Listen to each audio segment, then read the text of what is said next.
नमस्कार विद्यार्थी मित्रांनो, आज आपण ग्रॅव्हिटेशनच्या पहिल्या आणि दुसऱ्या एपिसोडच्या नंतर हे चॅप्टर कंटिन्यू करून आपण एपिसोड नंबर 3 आता आपल्या समोर रिलीज करत आहोत.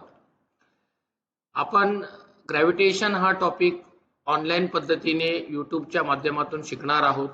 यातले आपण 2 टॉपिक ऑलरेडी कव्हर केलेले आहेत. यूट्यूबच्या लिंकमध्ये किंवा तुम्ही डॉक्टर संजय मोहिते या यूट्यूबच्या माझ्या चॅनलला व्हिजिट केलं तर तुम्हाला हे सगळे एपिसोड्स पाहता येतील.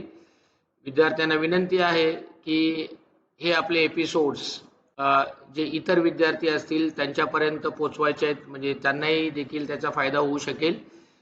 आता आपला ग्रॅव्हिटेशनचा एपिसोड नंबर 3 आजचा जो आहे, यामध्ये आपण काय काय पाहणार आहोत. तर Newton's law of universal gravitation याचं रिव्हिजन घेणार आहोत.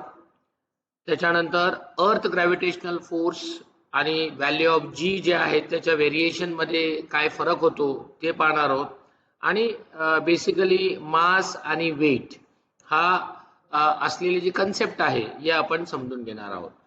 चॅप्टर नंबर 1 ग्रॅव्हिटेशन हा विज्ञानाच्या फिजिक्स या विभागाशी संबंधित असल्यामुळे इथे आपल्याला बरेचसे कन्सेप्ट आहेत. या सगळ्या गोष्टी आपण समजून घेतल्या, न्यूमेरिकल्स व्यवस्थित समजून घेतले तर हे चॅप्टर आपल्याला सहजच चांगले मार्क देणारे आहेत. तर सुरुवात करूया आपण आपल्या एपिसोड नंबर 3 ला, ज्यामध्ये आपण आज Newton's law of universal gravitation याची उजळणी, अर्थ ग्रॅव्हिटेशनल फोर्स आणि मास आणि वेट याबद्दल माहिती पाहणार आहोत. तर न्यूटन्स लॉ ऑफ ग्रॅव्हिटेशन मध्ये आपण काय बघितले की जर आपल्याकडे m1 and m2 are the two objects and placed at a distance d from each other, considering it is a spherical in shape, then the force exerted by the one object on the other and the other object on the first is mathematically given by F is equal to G m1 up into m2 divided by d square. So म्हणजे मला इथे 2 गोष्टी सांगता येतात की Newton's law of gravitation मध्ये force is exerted by two objects on each other. The force exerted two objects on each other, that first on second and second onward, is first I can conclude relation about there mass, त्या दोघांच्या मास बद्दल आणि आपल्याला force बद्दल सांगता येतं. So mass and force are directly proportional. Mass increases then force increases, mass decreases, force decreases, and in that sense दोन्ही value एकाच वेळी वाढल्या, दोन्ही एकाच वेळी कमी होतात, म्हणून त्याला मॅथमॅटिकल मध्ये आपण डायरेक्टली प्रपोर्शनल म्हणतो. त्यामुळे माझं ते स्टेटमेंट कसं बनणार आहे, the force exerted by the two objects is directly proportional to the product of masses आणि inversely proportional to the square of the distances. म्हणजे दुसरं जे इक्वेशन त्याच्यामध्ये आहे हे आपल्याला फोर्सचं आणि डिस्टन्सचं रिलेशन मेन्शन करतो किंवा त्याचं रिलेशन सांगतो. So more is the force than less is the distance, or more is the distance then less is the force. So one of the value increases, at the same time the other value is decreasing, and one of the value is decreasing then other value is increasing, and then the law exists or the relation exists is inversely. म्हणजे numerator मध्ये directly proportional relation आहे, तर denominator मध्ये तो inversely proportionally relation आहे. आणि म्हणून आपण हा जो न्यूटन्स लॉ ऑफ ग्रॅव्हिटेशन आहे तो घेत असताना 2 प्रकारचे रिलेशन येतात आणि म्हणून याला इनव्हर्स स्क्वेअर लॉ असं देखील म्हटलं जातं.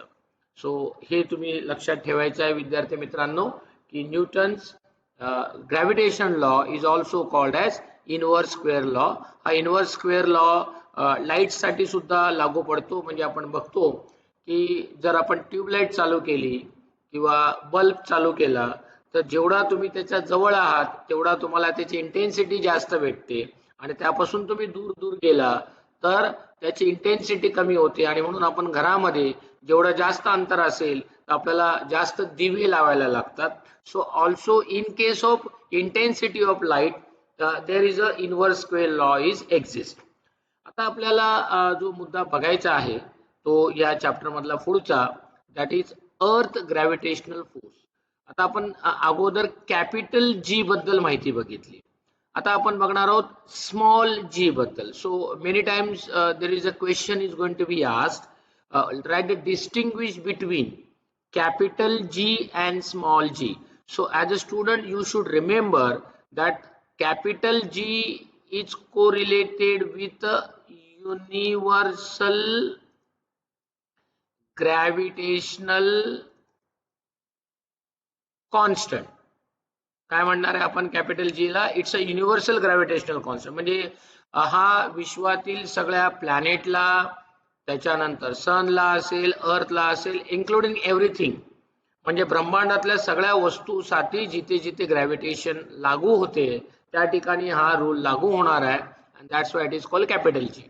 आणि हा स्मॉल जी जो आहे it is related to the earth own gravitation. म्हणजे अर्थची स्वतःची जी ग्रॅव्हिटेशन आहे त्याच्यासाठी जे आपण यूज करतो तो स्मॉल जी. तर कॅपिटल जी चा आपण स्टडी एपिसोड 2 मध्ये केलेला आहे. आता स्मॉल जी चा आपल्याला स्टडी करायचा आहे आणि म्हणून तो टायटल आहे that is earth gravitational force. So now let us study about the earth gravitational force, by which letter it is denoted. So it is denoted by the small g as I told you that. आता अर्थ gravitational फोर्सच्या बाबतीत आपल्याला काही questions आहेत जे आपण episode 2 मध्ये पण सांगितले होते, तेच थोडे जरा कंटिन्यू करायचे. की समजा ही अर्थ आहे आणि या अर्थच्या सरफेस वरून तुम्ही वरच्या डायरेक्शनला एक स्टोन फेकलेला आहे. That is a stone is throne upward. Upward direction मध्ये जर स्टोन तुम्ही टाकला तर काय होणार आहे असा आपल्याला क्वेश्चन आहे. तर नॉर्मली आपण काय बघतो की if any object is released or thrown upward direction, so it will go certain height and after certain interval of time it will go fall down. So why it is going to be fall down? Because of the gravitational force. Gravitational force pull that stone towards its at the center and that's why it come built on the surface of the earth again. तर इथे आपल्याला काय बघायचं की आपण वस्तू वरच्या दिशेला फेकलेली आहे तर ती नॉर्मली वर गेली पाहिजे.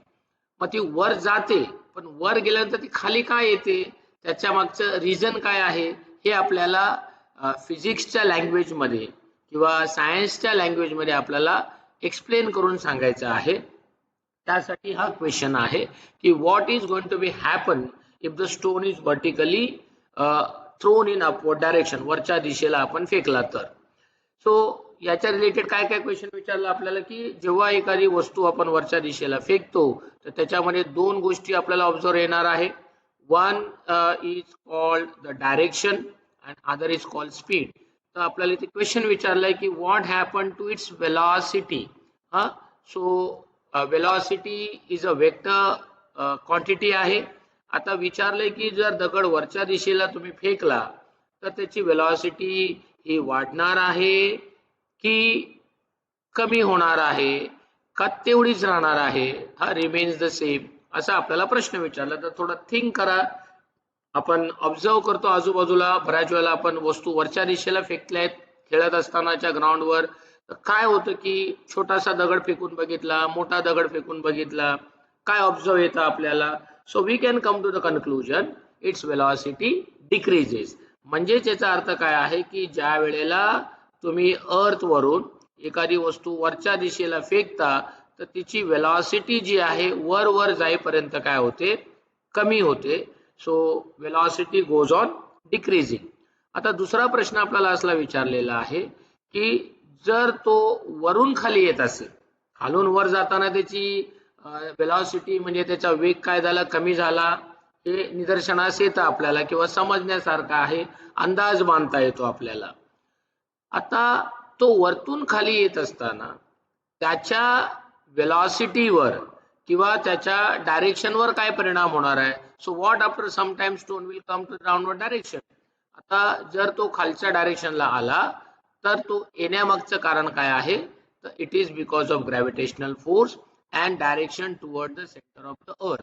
तर इथे आपल्याला जी बद्दल दोन व्हॅल्यूज कळतात बघा, की जेव्हा वस्तू वरच्या दिशेला फेकलेली आहे तर ती वरून खालीच येत आहे आणि वरतून खाली येत आहे, त्याला जर कारण काय असेल तर ग्रॅव्हिटेशनल फोर्स आहे, म्हणजे इट इज जी आहे. सो जी कुठे आहे, तर ऍट द सेंटरला आहे. आता आपल्याला नंबर लाईन सर्वांना माहिती आहे, तर नंबर लाईनच्या सेंटरला आपण 0 पकडतो आणि राईट साईडला सगळे पॉझिटिव्ह आणि लेफ्ट साईडला सगळे आपण निगेटिव्ह नंबर पकडतो. तसं ही नंबर लाईन या ठिकाणी आपण असं ॲज्युम केलं की G at the centre of the earth आहे, म्हणजे जो अर्थचा ग्रॅव्हिटेशनल जी आहे. मग आता जर तुम्ही वरच्या दिशेला जाता तर डायरेक्शन ऑफ ग्रॅव्हिटेशन खालच्या दिशेला आहे. मग जेव्हा डायरेक्शन खालच्या दिशेला आहे, वस्तू पण खालच्या दिशेला येत आहे, तर तेव्हा जी इज ऑलवेज पॉझिटिव्ह पकडायचं आहे तुम्हाला. आणि जेव्हा एखादी वस्तू खालून वर फेकत आहात तेव्हा G is equal to minus value consider करायची आहे. दॅट इज, आता इथे आपण ऍक्सेलरेशन होणार, मग तिकडे आपण ए पकडणार आहोत. सो ए इक्वल टू जी असं आपण गृहीत धरलं, ऍक्सेलरेशन ड्यू टू ग्रॅव्हिटीकडे आलो. तर वरच्या दिशेला फेकली जाणारी वस्तू ही ग्रॅव्हिटेशनल फोर्सच्या अगेन्स्ट काम करणार आहे, म्हणून दॅट इज मायनस. आणि डाऊनवर्ड डायरेक्शनला येणारी वस्तू ही towards the direction of gravitational force असणार आहे, म्हणून तुम्हाला ती प्लस पकडायची. तो ए जी प्लस कधी पकडायचा आहे आणि जी मायनस कधी पकडायचं हे आपल्याला लक्षात असणं खूप गरजेचं आहे.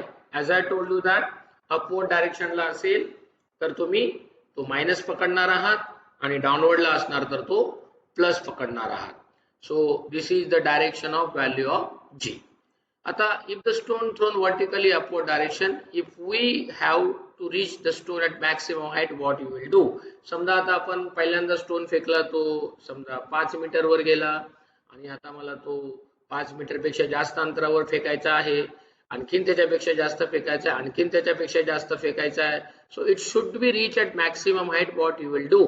तर मॅक्सिमम हाईट करण्यासाठी आपल्याला काय करायला लागेल, तर आपल्याला फोर्स जास्त अप्लाय करायला लागेल. So more force is apply or increase in the force give rise to more movement or change the direction of the force. आता हा क्वेश्चन आपण एपिसोड 2 मध्ये पण घेतला होता, त्यामुळे याला आपण आता कंटिन्यूएशन करणार नाही आहोत. आपण आता पुढच्या पॉइंट कडे येणार आहोत. अर्थ ग्रॅव्हिटेशनल ऍक्सिलरेशन. आता आपण जस्ट जी इन्फॉर्मेशन बघितली होती ती जी च्या बाबतीत बघितली होती. आता what is an acceleration? Sir acceleration आपण 9th स्टँडर्ड मध्ये की acceleration is equal to v minus u upon t, that what we called as rate of change of velocity. म्हणजे ऍक्सिलरेशन कधी होणार आहे, तर v is called as a final velocity and v is called as the final velocity आणि u is called as the initial velocity, म्हणजे त्याला आपण सुरुवातीचा वेग म्हणणार आहे. आणि t is equal to काय आहे, टाइम.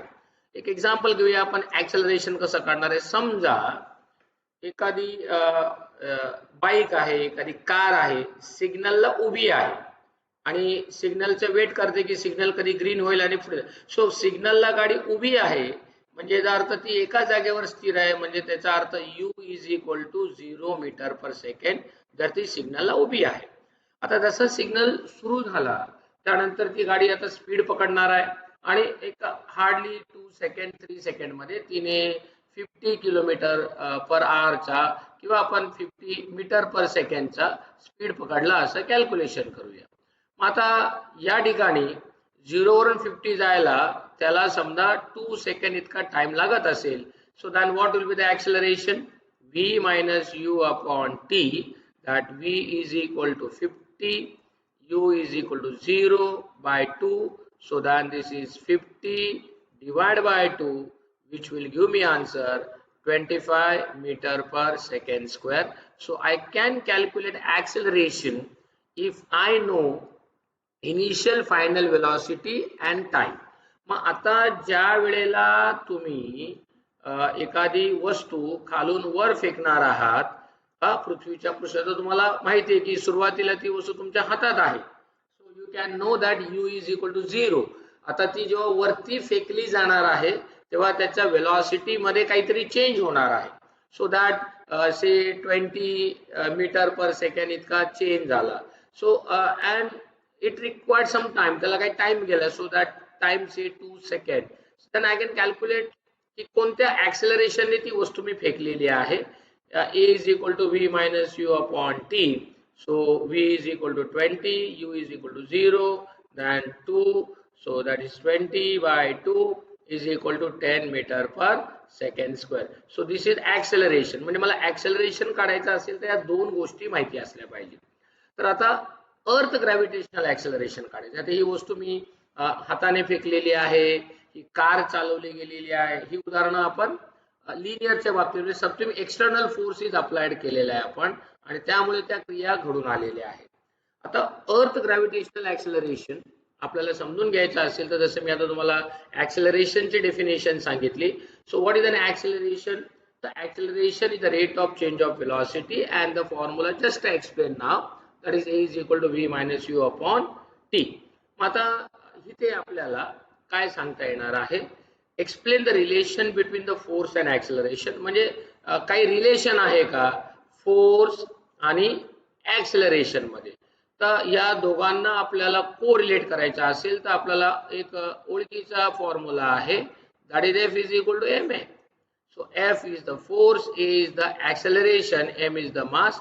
आता आपल्याला दिसेल की रिलेशन बिटवीन फोर्स आणि ऍक्सेलरेशन, तर मला सांगता येईल F इज इक्वल टू काय आहे? ma. आता आपल्याला जो प्रश्न विचारला आहे की जेव्हा आपण पाहतो की earth has its own gravity, what would happen if there is no gravity? समजा अर्थची ग्रॅव्हिटी निघून गेली किंवा there is no gravity, then what is going to be happen? इथे आन्सर लिहिले बघा आपण की ऑब्जेक्ट विल फ्लोट. जसं आपण स्पेस मध्ये बघतो की जेव्हा ॲस्ट्रॉनॉमर्स असतात किंवा स्पेस मध्ये गेलं तर प्रत्येक वस्तू तरंगत राहते. तर ती तरंगण्यामागचं कारण आहे की तिथे ग्रॅव्हिटेशनल फोर्स हा निग्लिजिबल असतो किंवा तो 0 होतो. जर ग्रॅव्हिटेशनल फोर्स निघून गेला तर वस्तू अट्रॅक्ट होणार नाही एकमेकांच्याकडे आणि ती फ्लोट होईल. सो हा झाला पहिला पार्टचा answer. The object will float since there is a 0 gravitational force. प्रत्येक वेळी 0च असेल असं नाही, इट गोइंग टुवर्ड्स द 0 असं असू शकेल किंवा 0 ही असू शकेल. What would happen to the value of g is twice as large? तर आता g ची value, that is capital G ची व्हॅल्यू जर तुम्ही डबल केली तर फोर्सवर काय इफेक्ट होईल? तर आता त्याचं आपण कॅल्क्युलेशन बघूया. जर मी कॅपिटल G ची व्हॅल्यू डबल केली तर मला फॉर्म्युला माहिती आहे, F is equal to capital G capital M small m by d square. याच्या अगोदर तुम्ही लिहिताना असा लिहिला होता, F is equal to G m1 m2 by d square. आता या सूत्रामध्ये आणि या सूत्रामध्ये काय फरक आहे का? फरक फक्त मांडणी मधला आहे, मेजर सूत्र तेच आहे. आता इथे कॅपिटल M आणि स्मॉल m घेण्यामागचं कारण असं असतं की इथे दोन ऑब्जेक्ट दोन वेगवेगळ्या मासचे आपण घेतलेले आहेत. मग कॅपिटल M म्हणजे ज्याचं मास जास्त असणार आहे, स्मॉल m म्हणजे त्याचं मास कमी असणार आहे. मग आता ते युनिव्हर्सली आपण जर घेतलं तर मी जेव्हा सन आणि अर्थ जेव्हा पकडणार तर सन साठी मी कॅपिटल M पकडेल मास साठी आणि अर्थ साठी तो माझा स्मॉल m असेल. पण हेच अर्थ आणि मून साठी जेव्हा पकडणार तर अर्थ साठी माझा हा m कॅपिटल असेल आणि मून साठी तो माझा स्मॉल m असेल. अशा पद्धतीने त्या व्हॅल्यूज मध्ये चेंजेस होणार आहेत. आता आणखीन पद्धतीने हा फॉर्म्युला असा लिहिता येतो, G m1 m2 upon r square. म्हणजे कधी कधी तो d च्या ऐवजी आपण काय लिहितो r. So r is a distance आणि d is a distance and r is a radius. मग आता जिथे r आलाय याचा अर्थ कन्फर्म आहे की त्या ठिकाणच्या ज्या वस्तू आहेत त्या स्फेरिकली आहेत आणि त्या स्फेरिकल असल्यामुळे त्याचा आपण d इज इक्वल टू काय घेणार आहोत आर, आणि आपण पाहिलंय की जेव्हा वस्तू स्पेरिकल असते तेव्हा त्याचं सेंटर ऑफ मास म्हणा किंवा त्याचं जे डिस्टन्स आहे आपण कोणत्या पद्धतीने कॅल्क्युलेशन करतो ते. आता हा आपल्याला युनिव्हर्सल लॉ ऑफ ग्रॅव्हिटेशनचा फॉर्म्युला माहिती आहे. एमचं तुम्हाला मी आता जस्ट सांगितलंय. आता आपल्याला त्याने सांगितले की जर तुम्ही जी ची व्हॅल्यू डबल केली तर काय होणार आहे. इनिशियल स्टेजला मी एम ची व्हॅल्यू 1 ॲज्युम केली की जेव्हा अशा प्रकारचा प्रश्न विचारला जातो ट्वाइस आहे थ्राइस आहे तर तुम्हाला इनिशियल लेवलला व्हॅल्यू 1 पकडली तर कॅल्क्युलेशनला आपल्याला सोपं जातो. आता जर मी या सगळ्या व्हॅल्यू 1 म्हणून कन्सिडर केल्या तर मला एफ चा आन्सर जे येणार आहे ते 1 येणार आहे, कारण की g इक्वल टू 1 पकडला, m equal to 1, so everything I treat as a 1, so f is equal to 1. आता त्याने सांगितले की g जर ट्वाइस केला, हा g काय केला डबल केला, तर m बद्दल ते काहीच म्हटलेले नाहीये, r बद्दल काय म्हटलेले नाहीये, तर माझी आता व्हॅल्यू कशी होणार आहे g capital M small m by r square. Now they are saying की g डबल केलेला आहे, m आणि m बद्दल काही सांगितलं नाही, ते आपण ॲज इट इज 1 म्हणून कन्सिडर करू. So that is 2/1. So now the force become double. म्हणजे जी ची व्हॅल्यू डबल झाली तर ग्रॅव्हिटेशनल फोर्स डबल होणार आहे बाळांनो, हे लक्षात घ्या. So F and G are very much correlated and F will become twice. मग आता तो जो प्रश्न विचारला होता second, what would be the happen if the value of G was twice as large, then the explanation of this question is this. हे त्याचं explanation असेल. आता आपल्याला value of G gravitational force constant आपल्याला काढायचा आहे. तर आता वेगवेगळ्या सिच्युएशनला आपण काढणार आहोत. आपल्याला एकंदरीत या सिलेबस मध्ये ही समजा आपण अर्थ कन्सिडर केली तर अर्थ ऍक्च्युली जिऑइड शेपची आहे. आपण जी सर्कलला काढतो तर इट्स अ जिऑइड शेप. मग आता जिऑइड शेप जर आपण काढली तर आपल्याला या प्रकारचा डायग्राम कन्सिडर करावा लागेल. This is X and this is Y. So this distance is more, याला म्हणणार आपण मेजर ऍक्सिस, म्हणजे मोठा आहे म्हणून त्याला मेजर म्हटलंय, आणि हे जे अंतर आहे हे थोडं कमी आहे म्हणून त्याला आपण काय म्हटलंय मायनर. आता आपण कोणकोणत्या पद्धतीने व्हॅल्यू ऑफ जी कडे बघणार आहोत की जर तुम्ही अर्थच्या सरफेसवर आहात, मग आता सरफेसवर म्हणजे कुठे कुठे असणार आहे, तर याला आपण म्हणतो you are on the equator, किंवा तुम्ही पोलवर असाल तर मग आपल्याला अभ्यास काय करायचा आहे की तुम्ही अर्थच्या आजूबाजूने फिरणार, अर्थच्या आतमध्ये नाही जाणार आहात. तर अर्थच्या आजूबाजूला सरफेसवर जर फिरला तर कोणकोणती लोकेशन आहे, इक्वेटरवर जी ची व्हॅल्यू काय आहे, पोलवर जी ची व्हॅल्यू काय आहे. So this is considered to be a north pole and this is considered to be a south pole. Then what will be the gravitational force. आपण जस्ट आता पाहिलं की जी डबल केला तर काय होतो, तर आता आपण बघणार आहोत की Newton's universal law of gravitation आपण अप्लाय जर केला तर आपल्याला काय गोष्टी सांगता येतात. So Newton's law of gravitation आपल्याला माहिती आहे की F is equal to G M m by r square. आता आपण काय काढणार आहोत, व्हॅल्यू ऑफ जी काढायचे आपल्याला. आता हा आपण फॉर्म्युला वापरलाय कोणता, युनिव्हर्सल ग्रॅव्हिटेशनचा, आणि दुसरा फॉर्म्युला आपल्याकडे आहे लिनियर फोर्सचा, F is equal to M G. आता this is your left side and this is your right side of the first equation. Second equation मध्ये बघा लेफ्ट आणि त्याचा राईट, हा सेकंड इक्वेशन मध्ये सांगितलंय left equal to right, left equal to right, आणि आता इथे लेफ्ट इक्वल टू लेफ्ट आहे, म्हणजे दोघांची डावी बाजू सारखी आहे.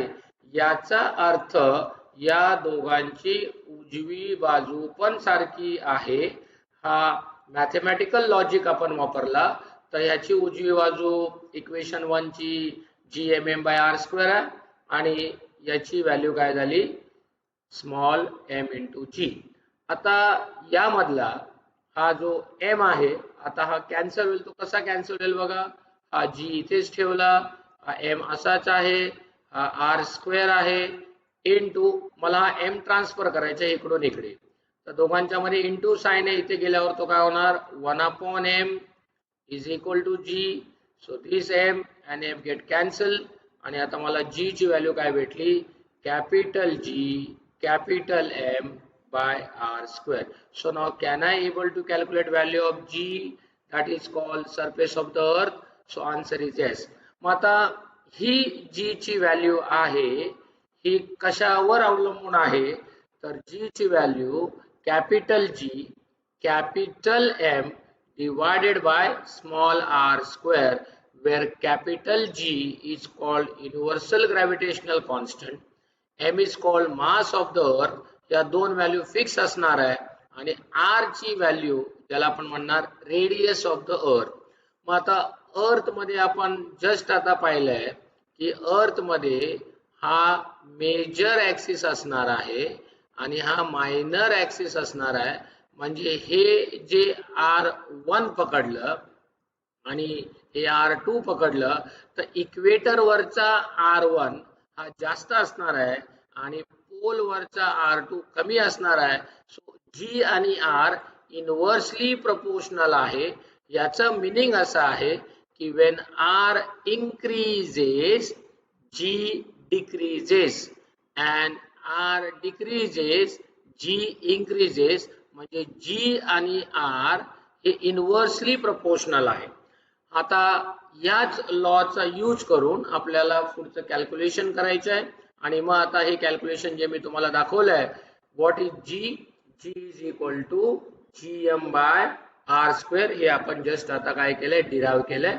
मग आता या व्हॅल्यूज भरल्या आपण.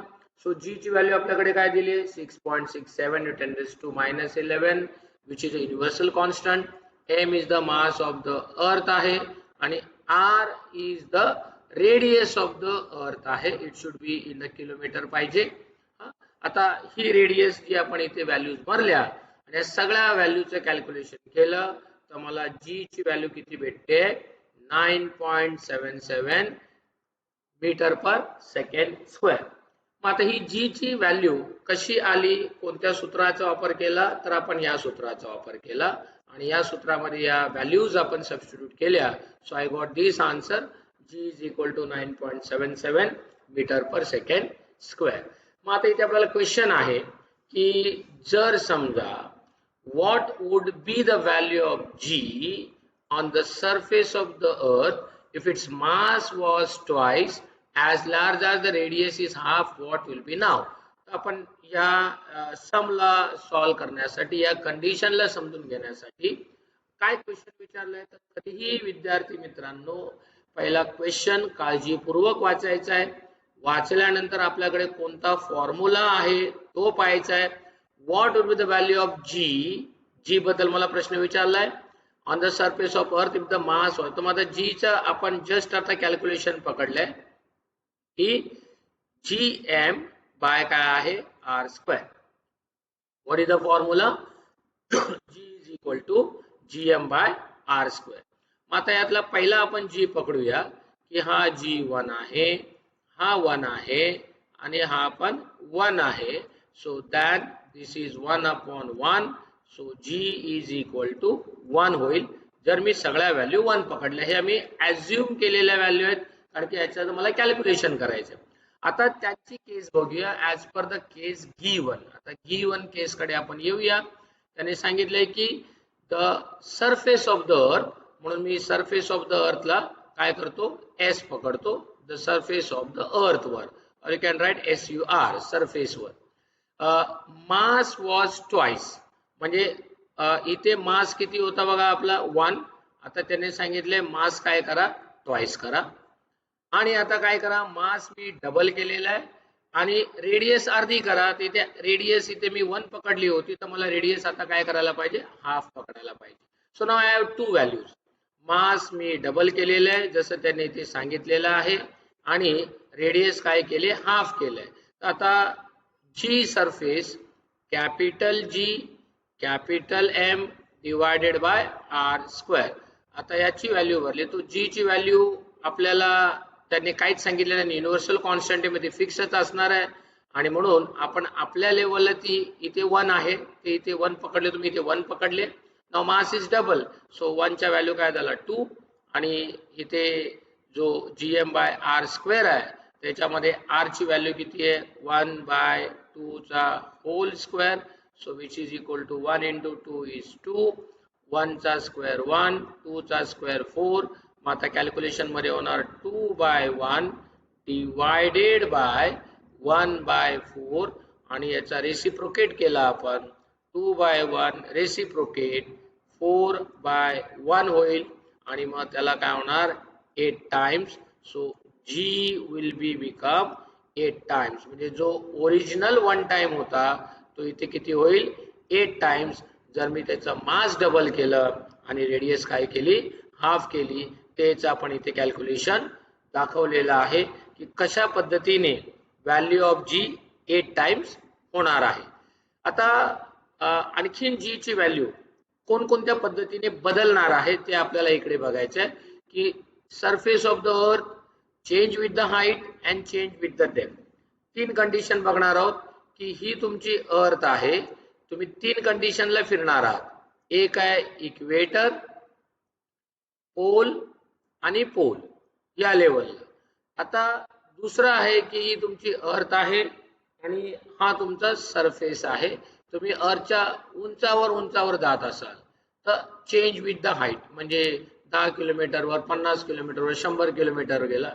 आणि तिसरा प्रकार आहे अर्थच्या आतमध्ये तुम्ही गेला. कोणकोणत्या केस अभ्यासाच्या आहेत आपल्याला अर्थच्या अराउंड फिरला तुम्ही. मग अर्थच्या अराउंड मध्ये तुम्ही इक्वेटरला फिरणार आहात आणि पोलला फिरणार आहात आणि तेव्हा त्याची व्हॅल्यू ऑफ G ला कॅल्क्युलेशन करायचं आहे.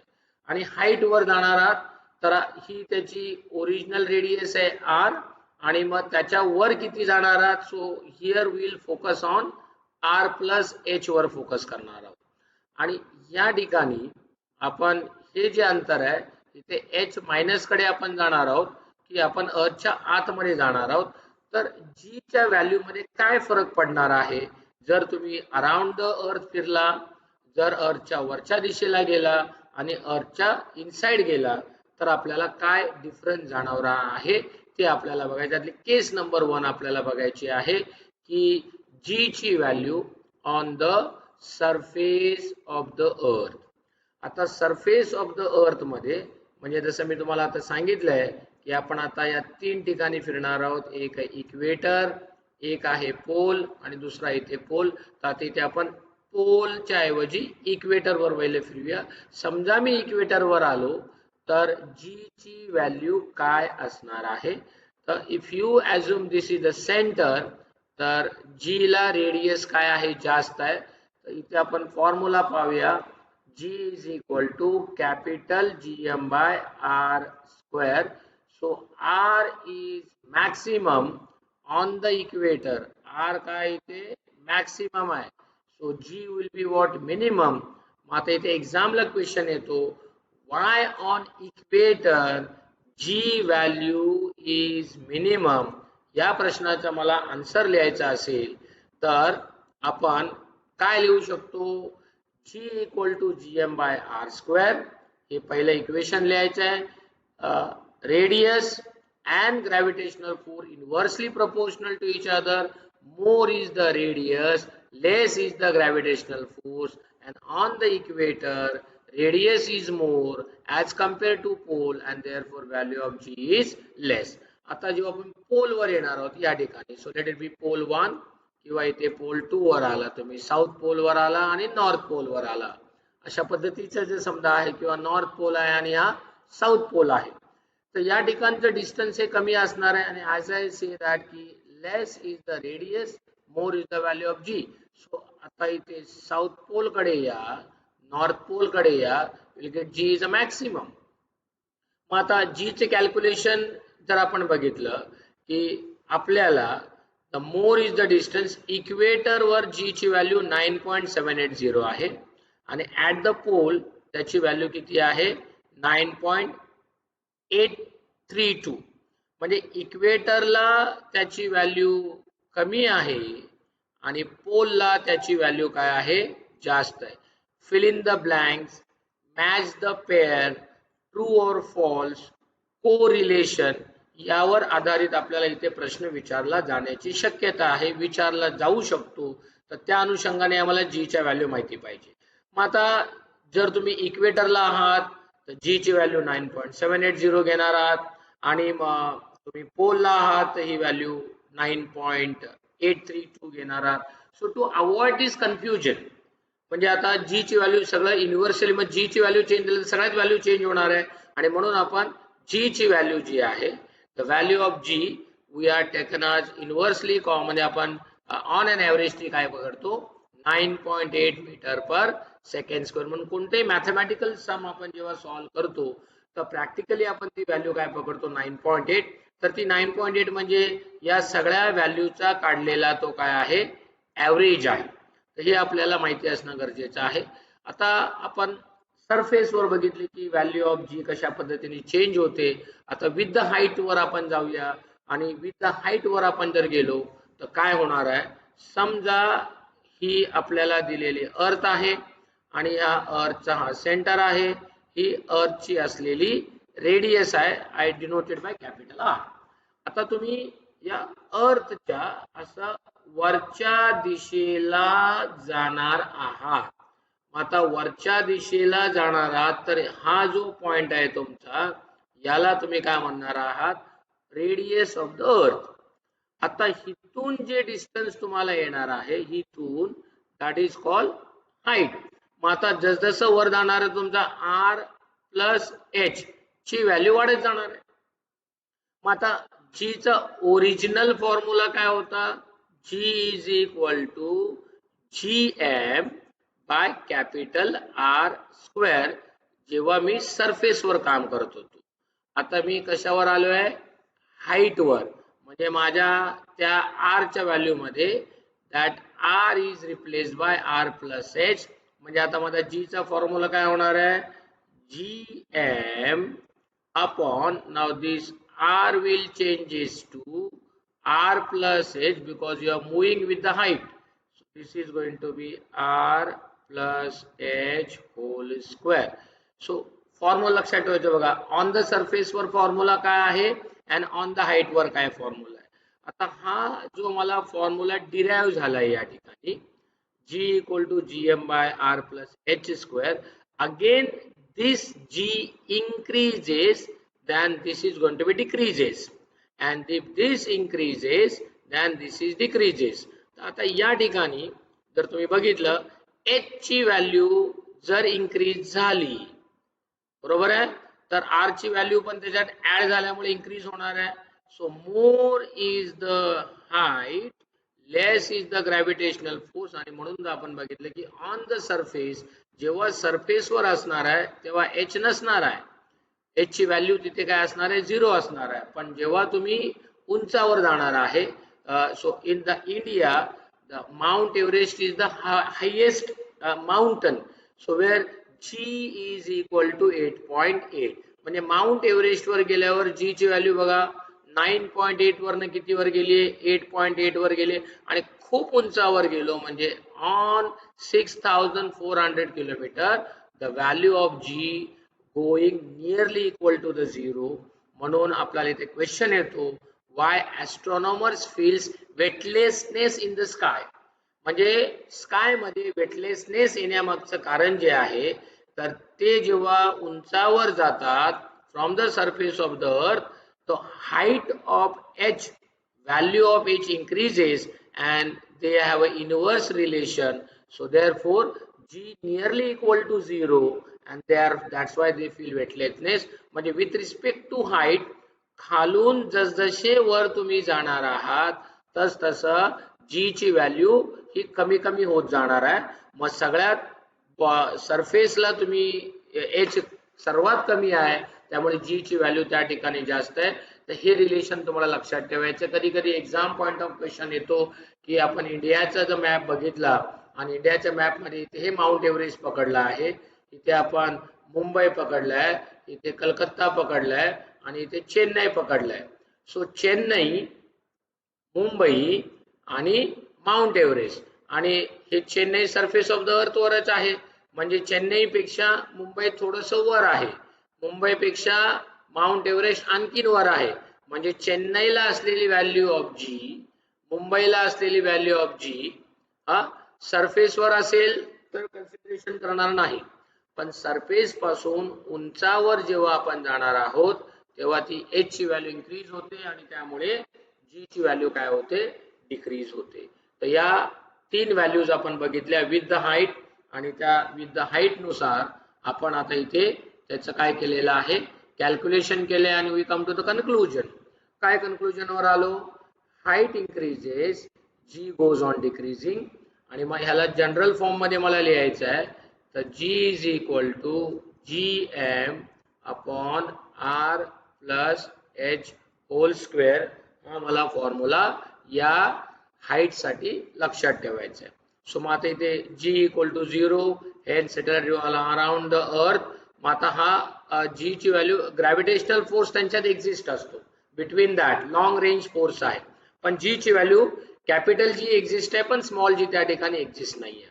आता डेप्थ वर आलो, जर समजा मी आता इनसाइड द अर्थ गेलो, समजा ही अर्थ आहे, आता या अर्थच्या आतमध्ये आपण चाललो, तर अर्थच्या आतमध्ये कुठे कुठे जाऊ शकतो. समजा आता तुम्हाला क्वेश्चन विचारला की अर्थच्या आरपार आपण असा एक असा होल केला, हा, आणि इथून एखादा दगड सोडला, तर तो खाली बाहेर जाईल, मध्ये येऊन थांबेल, का वर बाहेर फेकला जाईल, असे अनेक प्रश्न मनात निर्माण होणार आहे आपल्या.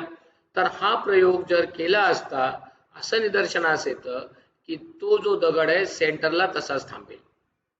आता का सेंटरला तसाच थांबेल, तर त्याच्यासाठी आता इथे आपल्याला चेंज विथ द डेप्थ या कंडिशन कडे यायचं आहे. सो चेंज विथ द डेप्थच्या कंडिशन आलो, तर again I will use the formula small g is equal to capital GM plus R plus H whole square. मग आता ज्या वेळेला तो सरफेस वर आहे, म्हणजे कुठे ही ते आहे, ही तुमची व्हॅल्यू R ची आहे आणि ही व्हॅल्यू प्लस H आहे आणि ही व्हॅल्यू तुमची मायनस H आहे. म्हणजे तुम्ही R च्या कमी होणार, म्हणजे समजा R 100 असेल, तर इथे आला तर सेंटर पासून हे अंतर कमी झालेलं असणार आहे, म्हणजे R 98 असू शकेल. आणखीन जवळ आला तर ते 50 असेल, आणि आणखीन जवळ असेल तर R इक्वल टू काय होईल, 0 होईल. मग आता जर आपण या ठिकाणी R ची व्हॅल्यू कमी कमी करत करत गेलो, R ची व्हॅल्यू आपण काय करत गेलो, कमी कमी करत गेलो, so at the centre when we come to the conclusion that on the surface value of G is maximum, and at the center value of G equals to 0. So value of G goes on decreasing while we go inside the earth, and at the center G equal to 0. एक्झामला question येतो, give reason मध्ये, textbook मध्ये आपल्याला question दिलेला आहे की at the centre of the earth why the value of G is equal to 0. तर हे तुम्हाला इक्वेशन लिहिणं गरजेचं आहे. आता इथे think about it were question विचारला. आता आपण G च्या वेगवेगळ्या व्हॅल्यूज बघितलेल्या आहेत, G बद्दल आपण माहिती पाहिलेली आहे. आता आपल्याला क्वेश्चन विचारलेला आहे की what will be the direction of gravitational force change as we go inside the earth. म्हणजे जसं आपण पृथ्वीच्या केंद्रापाशी जाऊ, सेंटर पाशी जाऊ, तर G च्या व्हॅल्यू बद्दल काय काय सांगता येईल. So it will be 0 and it will be in the downward direction. Second question विचारलं आपल्याला की what will be the value of G at the centre of the earth. So as we go, आता हा give रिझनला जर मला question विचारला, तर माझ्या आन्सर्स मध्ये कोणकोणते पॉइंट्स असले पाहिजेत. So the point number 1, that is G equal to GM by R square. Even you can write this formula this way also, GM upon R plus H its whole square. Even you can write this formula also. So G is constant, M is constant, where G is called universal constant, M is called mass of the earth which is constant, and at the R is nearly going to 0. Nearly going to 0 म्हणजे exactly 0 नाही आहे. Nearly going to 0 म्हणजे त्याची value असेल 0.0000001. So that is some value we call nearly equal to 0, and hence G is become 0 or negligible, and at the centre of earth we get the value as 0. आता इथे आपण G च्या बद्दलची माहिती बघितलेली आहे, आणि G च्या नंतर आता आपल्याला बघायचं आहे की distinguish between mass and weight. जेव्हा जेव्हा आपल्याला एक्झामला क्वेश्चन विचारला जातो डिस्टिंग्विश बिटवीन, तर तुम्हाला बघा इथे स्क्रीनवर मी 3 कॉलम केलेत. मुलं 2 कॉलम करतात. एक लक्षात घ्या की आपल्याला एक्झामिनरला इम्प्रेस करायचं असेल तर you should have use some unique ideas and with authentication ideas so that the examiner can impress you have to represent your knowledge in innovative way. तर आता मी मास आणि जो वेट आहे याचा डिस्ट्रीब्यूट बिटवीन बघा 3 पॉइंट मध्ये केलंय. So it is very easy to understood. Point हा एक कॉलम घेतलाय, एक मास आहे आणि दुसरा काय आहे वेट. हे आपण नेहमीच दोन करतो. तर पहिले मी त्याचे एसआय युनिट घेतलेले आहे बघा. So mass is also measured in kilogram. Sometimes we can say force पकडला तर तो mass is measured in kilogram and weight is also measured in. आता डिस्टिंग्विश आहे तर हा त्याचा सिमिलर पॉइंट झाला. हा पॉइंट माहिती पाहिजे म्हणून आपण घेतलेला आहे. सो डिस्टिंग्विश म्हणजे डिस्टिंग्विशच आला पाहिजे, सिमिलॅरिटी नाही आले पाहिजे. सो फिजिकल क्वांटिटी म्हणजे कुठली फिजिकल क्वांटिटी, तो mass is the scalar quantity while the weight is the vector quantity and value of mass is constant everywhere, never changes, while the value of g weight is changes because value of g changes because weight formula w equal to काय आहे mg. so m never changes but g changes and as g changes therefore w changes. in that sense this word is written change with the value of g. आता next question विचारलाय आपल्याला, will your weight remain constant as we go above the surface of the earth. म्हणजे जेव्हा मी सांगतो की माझं weight अर्थ वर 50 किलोग्रॅम आहे तर जसं जसं वर गेलो तर अर्थ वर तुमचं वेट जे कमी होईल की जास्त होईल असा आपल्याला प्रश्न विचारलेला आहे. तर याचा आन्सर आहे आपल्याला एक्सप्लेन करताना की वेट आपण कन्सेप्ट काय इंट्रोड्यूस करतो, W इक्वल टू mg. म्हणजे जेव्हा मी सांगतो माझं वेट 50 kg आहे so I am including m with g आणि मग ते 50 आहे तर इथे आपण g ची value for consideration g equal to 9.8 च्या ऐवजी आपण त्याला अप्रॉक्सिमेटली काय पकडू 10 म्हणजे कॅल्क्युलेशन सोपं होईल. म्हणजे जेव्हा तुम्ही सांगता माझं वेट 50 आहे तेव्हा g ची व्हॅल्यू 10 पकडली तर 50 by 10 equal to m म्हणजे तुमचा मास किती असला पाहिजे 5 kg असला पाहिजे.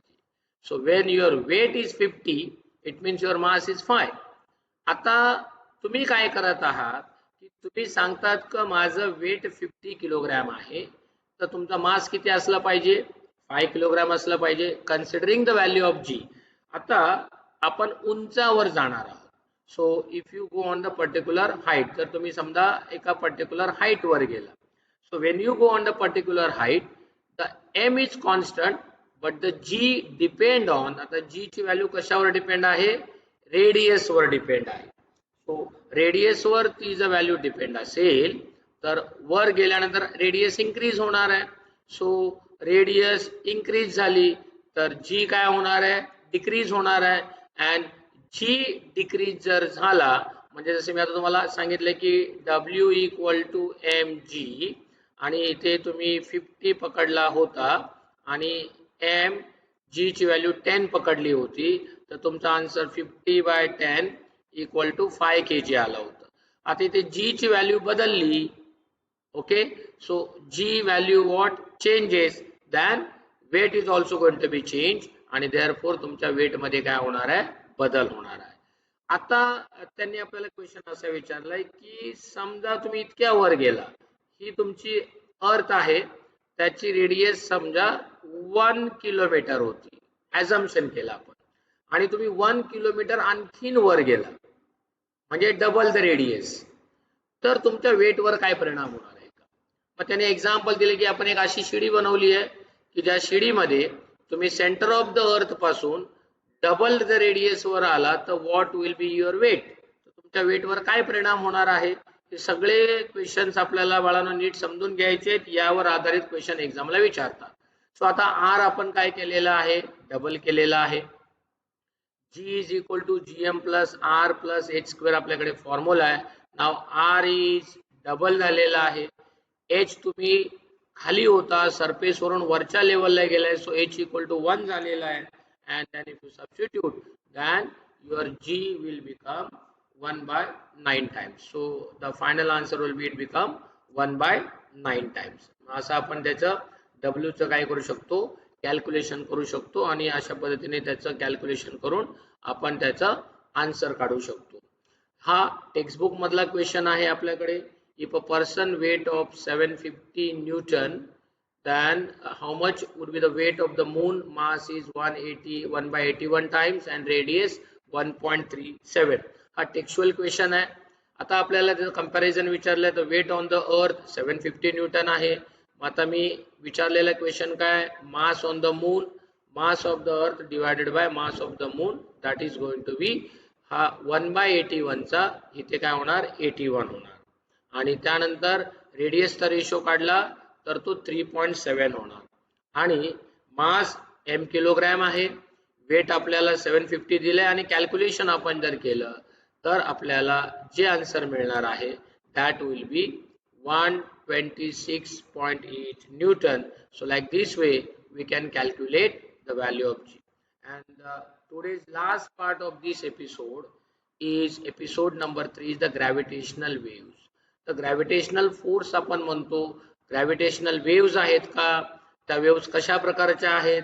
तर gravitational is real is wave, तर आपल्याला इलेक्ट्रोमॅग्नेटिक वेव्ह बद्दल माहिती आहे, gamma rays, X rays, ultraviolet rays, infrared rays. So all these are electromagnetic waves. आता ज्या इलेक्ट्रोमॅग्नेटिक वेव्स म्हणजे काय आहे, तर ज्या वेव्स शॉर्टेस्ट वेव्हलेंथच्या असतात त्याला आपण इलेक्ट्रोमॅग्नेटिक वेव्स असे म्हणतो. तर gravitational force is a one type of wave. तर हा इंट्रोडक्शन पॉइंट आपल्याला आला पाहिजे. आज आपण इथे बालमित्रांनो एपिसोड 3 ऑन ग्रॅव्हिटेशन इथे संपवलेला आहे. पुढे याचा जो पुढचा पार्ट आहे ग्रॅव्हिटेशनचा एपिसोड नंबर 4 तो आपण कंप्लीट करणार आहोत. आणि ग्रॅव्हिटेशन ह्या टॉपिकसाठी एकूण 4 एपिसोडमध्ये आपला चॅप्टर कंप्लीट होणार आहे. तर पुन्हा एकदा सर्वांचे धन्यवाद आपला एपिसोड 3 ऐकल्याबद्दल. तुम्हीही ऐका, आपल्या मित्रांनाही सांगा, इतरांनाही यूट्यूबवरची लिंक पाठवा. धन्यवाद. Thank you very much.